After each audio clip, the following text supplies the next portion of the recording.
बुड्ढे, ये पकड़ पेन और चुपचाप चेक पे साइन कर दे, नहीं तो तुम मुझे अच्छी तरह से जानता है तेरा क्या हाल करूंगी मैं। साइन कर दे इस पे।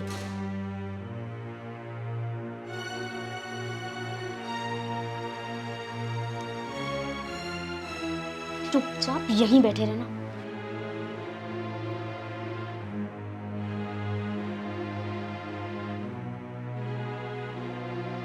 हाँ जी मैडम जी, ये अंकल आपके साथ आए हुए हैं। हाँ जी सर, मेरे साथ आए हुए हैं, बाहर बैठे हैं। ठीक है, उनको मेरे सामने लेके आओ। अरे सर, उनको यहाँ लाने की क्या ज़रूरत है, और वैसे भी ये सब उनकी मर्जी से ही हो रहा है। उनकी तबीयत बहुत ज़्यादा ख़राब है, तो डॉक्टर ने ज़्यादा चलने फिरने के लिए मना किया हुआ है। वो ज़्यादा देर खड़े नहीं हो सकते, इसलिए आप मुझे ही दे दीजिए कैश। देखिए मैडम, हम ऐसे ही किसी की पेंशन किसी को नहीं दे सकते, तो एक बार उनको मेरे सामने लेके आना ज़रूरी है। अरे सर, घर से यहाँ तक आ गए हैं तो और आपको क्या चाहिए, और बाहर ही तो बैठे हुए हैं। वैसे भी उन्होंने साइन तो कर ही रखे हैं फॉर्म पे। मैडम ज़्यादा जिद मत करो, उनको मेरे सामने एक बार लेके आना पड़ेगा। चलिए ठीक है सर, मैं लेकर आती हूँ। गुड्डे, चल अंदर, और अंदर काउंटर पर तुझसे जो भी सवाल किए जाए ना, उसका जवाब सिर्फ हाँ में देना, नहीं तो तू जानता है कि मैं तेरा क्या हाल करूँगी। चल खड़ा हो।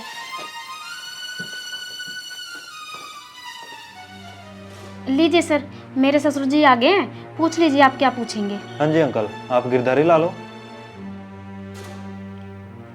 ये साइन आपके ही हैं? हाँ मेरे ही हैं। देखिए सर, मेरे ससुर जी बहुत ज़्यादा बीमार हैं, तबीयत बहुत ज़्यादा ख़राब है उनकी, इसलिए आपको जो भी पूछना है आप जल्दी पूछ लीजिए।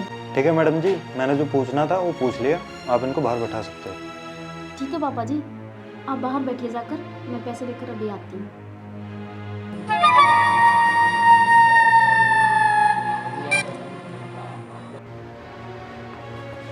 ठीक है जी, मैं आपसे बाद में बात करता हूँ।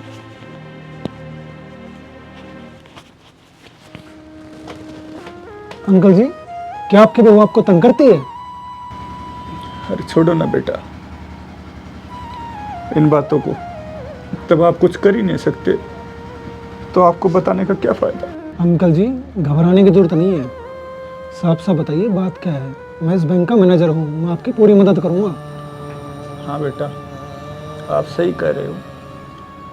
मेरी बहू मुझे बहुत तंग करती है, मेरी पूरी पेंशन छीन लेती है, यहाँ तक कि मुझे ठीक से दिखाती भी नहीं डॉक्टर को। मैं बीमार रहता हूँ हमेशा, बहुत जुल्म करती है बेटा मुझ पे। अंकल जी, क्या आपका बेटा कुछ नहीं कहता उसको? अरे बेटा, अगर मेरा बेटा ही सही होता तो ये दिन नहीं देखने पड़ते।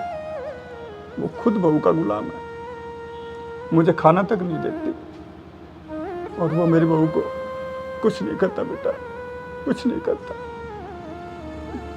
जिंदगी से परेशान हो गया बहुत मैं। ठीक अंकल जी, आप यहाँ बैठो, मैं भी आता हूँ। रुको, ये पैसे इनको नहीं देने। क्यों नहीं देने सर, ये मेरे ससुर जी की पेंशन है। देखिए मैडम, आप अपने ससुर पे बहुत ज़्यादा जुल्म कर रहे हो, और ये पेंशन आप उनसे ज़बरदस्ती छीन रहे हो। सर आप कैसी बातें कर रहे हो, मेरे ससुर जी मेरे साथ आए हैं, आप चाहो तो उनसे पूछ लीजिए। पापा जी, एक बार अंदर आइए आप। मैडम, आप कैसी हो और अपने ससुर के साथ कैसा व्यवहार कर रही हो, मुझे सब पता चल गया। अरे आपको तो शर्म आनी चाहिए। किस बात की शर्म, आप मेरे से ऐसे बात नहीं कर सकते। देखिए मैडम, बात तो मैं इससे ज़्यादा कर सकता हूँ।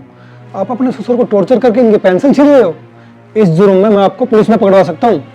सर आप कैसी बातें कर रहे हैं, ये मेरे ससुर जी हैं, मेरे घर में रहते हैं, और मैं इनकी सारी जिम्मेदारियां उठाती हूँ, तो पेंशन मैं नहीं तो कोई और लेगा क्या? देखिए मैडम, ये पेंशन अंकल जी को इनके लिए मिलती है, इनके बुढ़ापे के लिए मिलती है, आपके लिए नहीं। आप सब कुछ अपने ऊपर खर्च कर देते हो। कैसे बहू आप, इनको खाने तक नहीं देती। ये पेंशन इनके बुढ़ापे का सहारा है। आप कौन होते हैं हमारे घर के मामले में दखलंदाजी करने वाले?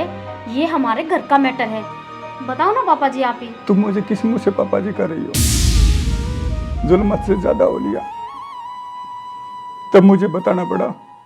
आज मेरा घर का मामला बाहर आ गया, पर तू अपनी हरकतों से बाज नहीं आई। बुड्ढे, मैंने तुझसे क्या कहा था कि बैंक में अपना मुंह मत खोलना। तू घर चल, तेरी खबर तो मैं घर चल के लेती हूँ। मैडम, ये बैंक है, आपका घर नहीं। यहाँ ऊंची आवाज में बात मत करो। बेटा, मैं अब घर नहीं जाना चाहता, मुझे किसी वृद्धाश्रम में छोड़ दो। और मेरी सारी पेंशन वहीं आ जाएगी, वृद्धाश्रम में दे दूंगा। मेरे जैसों की अच्छे से सेवा हो जाएगी बेटा, अच्छे से सेवा हो जाएगी। ठीक है पापा जी, आप आइए।